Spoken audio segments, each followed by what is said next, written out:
What about being specific with goals? Because Yeah. you've keep mentioning this to me. I know everyone does, and I agree sometimes.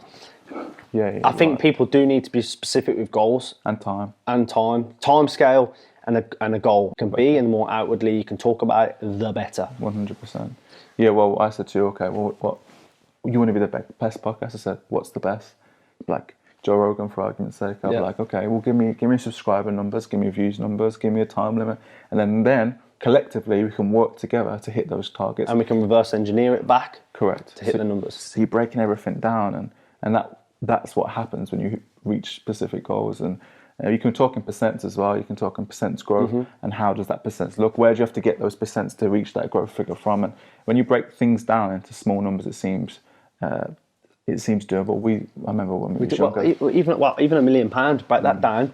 You think £1 million is like so untouchable, and then you break it down to how many people are in the world, and then you think, okay, it's 2.7k a day, £100 to 27 people, or £10 to 270 people, and there's billions of people in the world.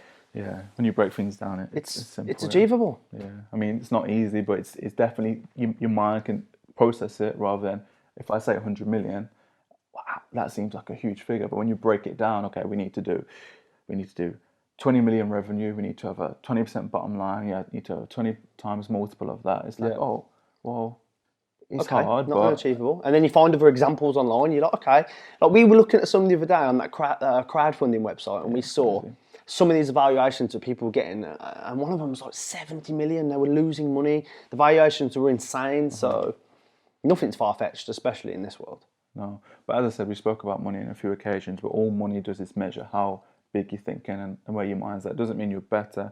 It doesn't mean you're a money grabber. It just means, okay, well, that's a big goal. Yeah. And unfortunately, the world we live in is currency-based. Without money, you cannot do anything. All money does is allow you to experience different things and have a little bit more freedom. But going on that point, sometimes when you chase the money so much and you accumulate so much pressure elsewhere, you're never truly free. And you become a slave to your own money.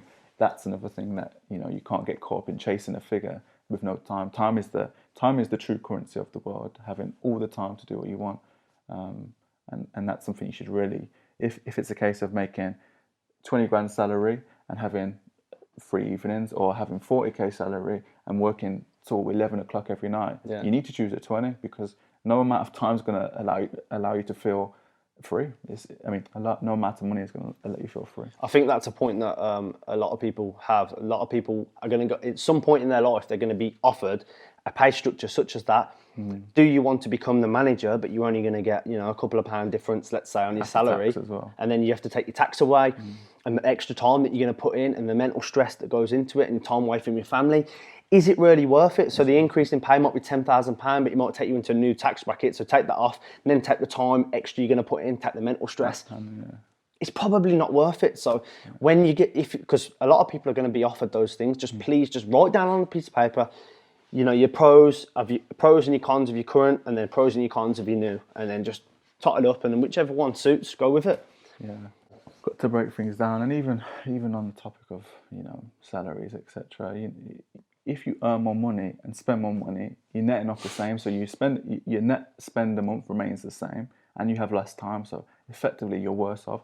The only way to accept more money or seek more money is to have the same amount of time available, and then don't spend in line with your earnings, because that's counterproductive too. Yeah. So, and that's what the cause of depression is as well. People chasing a never-ending goal. Do you know what I'm saying? It's okay to chase a never-ending goal in terms of growth as a human, but a figure, it's always going to be more figures. There's always going to be a better car. There's always going to be a better man or better-looking man or woman or whatever. You can't chase a never-ending goal. You need to know when to stop as well. That's the key thing. Know what you're aiming for, and don't step past the mark unless you're prepared to restructure your whole mindset, set another big target, and go again. But don't get greedy.